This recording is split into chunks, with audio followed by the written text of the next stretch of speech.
बिस्मिल्लाहिर्रहमानिर्रहीम अस्सलाम वालेकुम रहमतुल्लाह। आइनी तरमीम जो कि हुकूमत करने जा रही है, इसके सिलसिले में जो 8 जजेस हैं वो तो पहले फ़ैसला सुना चुके हैं कि ये आइनी तरमीम किसी सूरत नहीं हो सकती, और अगर ये हो जाती है तो उसके बाद फिर ऑटोमेटिकली ये पीटीआई ने फ़ैसला किया हुआ है कि इसको सुप्रीम कोर्ट के अंदर चैलेंज कर दिया जाएगा। अब होगा क्या?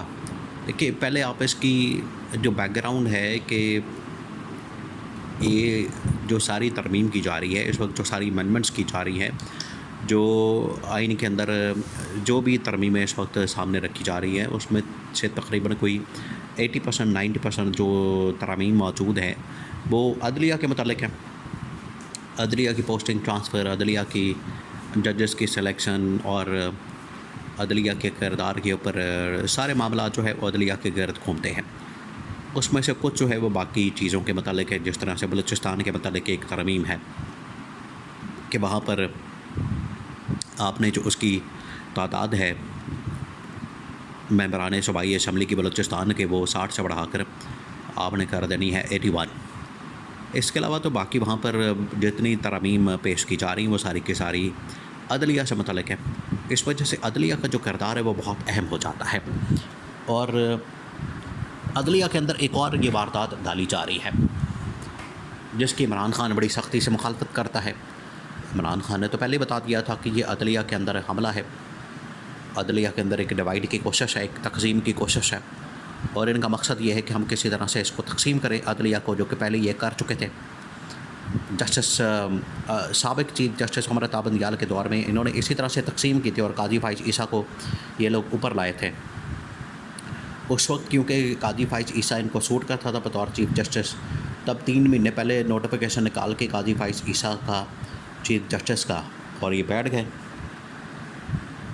आज इनको पता है कि अगर ये नोटिफिकेशन निकाल देंगे जस्टिस मंसूर अली शाह का, ये नोटिफिकेशन उनके गले पड़ जाएगा। ये नोटिफिकेशन जो है वो आखिरकार जस्टिस मंसूर अली शाह आके चीफ जस्टिस बन के तो इनकी मंजी ठोक देगा। इस वजह से ये चीफ जस्टिस मंसूर अली शाह को भी नहीं बनने दे रहे, और नीचे 4-5 जजेस हैं जो कि आगे 2-3 साल के अंदर जिन्होंने चीफ जस्टिस बनना है, ये उनका रास्ता रोक रहे हैं। और वो जजेस तो कभी भी नहीं चाहेंगे कि हमें चीफ जस्टिस बनने से रोका जाए। काजी फ़ाइज़ ईसा ने तो अपनी चीफ जस्टिस ही इंजॉय कर ली, उसने तो टाइम पूरा कर लिया। आगे जो जजेस हैं उनको रोकने के लिए ये सारा कुछ किया जा रहा है। इसी वजह से 8 जजेस ने सबसे पहले इस आइनी तरमीम के आने से पहले ही जुम्मे वाले दिन, जब ये तैयारियां कर रहे थे, जब ये नात हो रहे थे, जब ये पेंटें कस रहे थे और गाड़ियां निकाल रहे थे और जा रहे थे पार्लियामेंट के अंदर जाके हमने वोट डालना है, ठक ठक ठक हमारे पास पीटीआई के मेंबरान कौमी असम्बली हैं, वो इधर से उधर वोट डालेंगे और चलो जी आइनी तरमीम हो जाएगी। इनको नहीं पता था कि उधर से सुप्रीम कोर्ट से इसकी वजाहत आने वाली है मखसूस नशिस्तों के फ़ैसले के ऊपर। अब मखसूस नशिस्तों के फ़ैसले के ऊपर इलेक्शन कमीशन ऑफ पाकिस्तान को पाबंद किया गया। आप ये जो फ़ैसला है सुप्रीम कोर्ट का मखसूस नशिस्तों के मतलब कि इसके ऊपर हर सूरत में अमल दरामद करें, हर सूरत में इसके ऊपर अमल दरामद को यकीनी बनाएं, हर सूरत में इसके ऊपर इम्प्लीमेंटेशन को यकीनी बनाएं। और इलेक्शन कमीशन ऑफ पाकिस्तान ने क्या किया, मंडे वाले दिन इजलास बुला लिए, मीटिंग बुला ली, कॉल कर ली कि जी अब हम बैठते हैं, बात करते हैं, मिलते हैं और मामलात को तय करते हैं, चलाते हैं आगे कहानियाँ। ये सारी फ़िल्में जो है इनकी जानिब से चलाना शुरू कर दी गई, लेकिन उतनी देर तक बड़ी देर हो चुकी थी।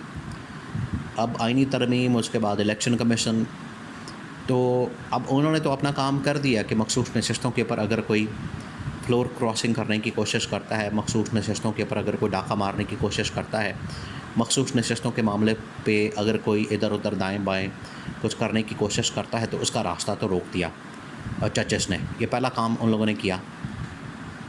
दूसरा काम अगर ये लोग करते वो ये था कि किसी तरह से हम इसको चैलेंज करवा दें सुप्रीम कोर्ट ऑफ पाकिस्तान है इस आइनी तरमीम को।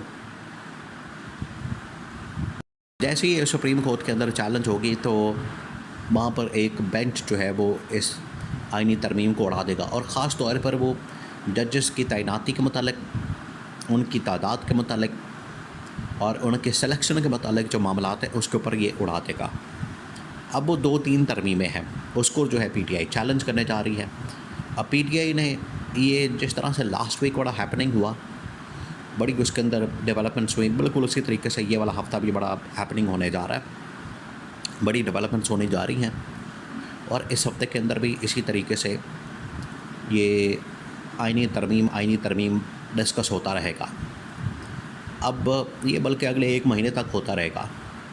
अब इसको करने जा रहे हैं चैलेंज पीटीआई वाले, तहरीक इंसाफ वाले, इस आईनी तरमीम को, क्योंकि उनको पता लग गया है और ये पूरी कौम को भी पता है कि इसके अंदर बदनीति है, इसके अंदर ये 2 नंबरी है।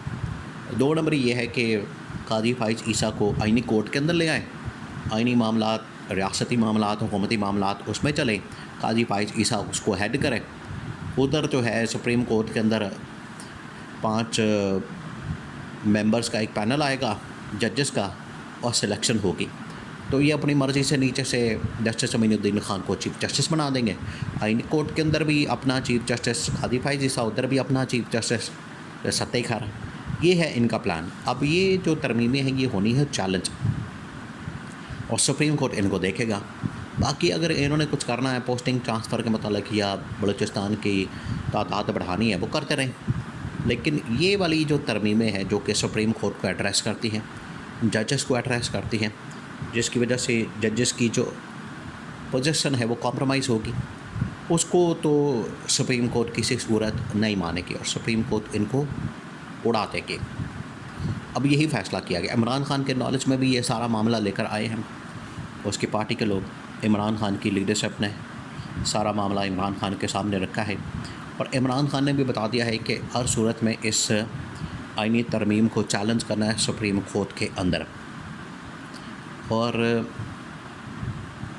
इसके लिए जो फुल कोर्ट है या लार्जर बेंच है वो बना दिया जाए और ये ज़्यादा देर टिकेगा नहीं, क्योंकि उसके अंदर अगर वो जजेस आ जाते हैं जो 8 जजेस हैं जिन्होंने इसके ऊपर अमल दरामद करने का कहा है ये फ़ैसले के ऊपर, और उसमें 4 आने वाले चीफ़ जस्टिस हैं, 4, वो कभी भी नहीं चाहेंगे कि ये तरमीम इसके ऊपर अमल दरामद हो, क्योंकि उससे उनकी सारी ज़िंदगी जो उन लोगों ने ख्वाब देखा है चीफ़ जस्टिस बनने का वो कॉम्प्रोमाइज़ हो जाएगा, वो ख्वाब पूरा नहीं होगा, वो ख्वाब की तकमील नहीं होगी, वो इस तरमीम को उड़ा देंगे, वो नहीं रहने देंगे। तो सबसे बड़ा मसला बन गया सुप्रीम कोर्ट के मतलब जो तरमीम है और जो मामलात हैं वो इस वक्त सबसे बड़ा मसला बन चुका है। इस वजह से ये जितनी भाग दौड़ कर रही हैं उसके बाद ये मामलात जाने हैं सुप्रीम कोर्ट में, पर अदालतों के अंदर भागना पड़ेगा, वहाँ पर जस्टिफिकेशन देनी पड़ेगी, जस्टिफाई करना पड़ेगा, लेकिन सुप्रीम कोर्ट नहीं किसी जस्टिफिकेशन को मानेगा, उस सारी तरमीम को उड़ा देगा।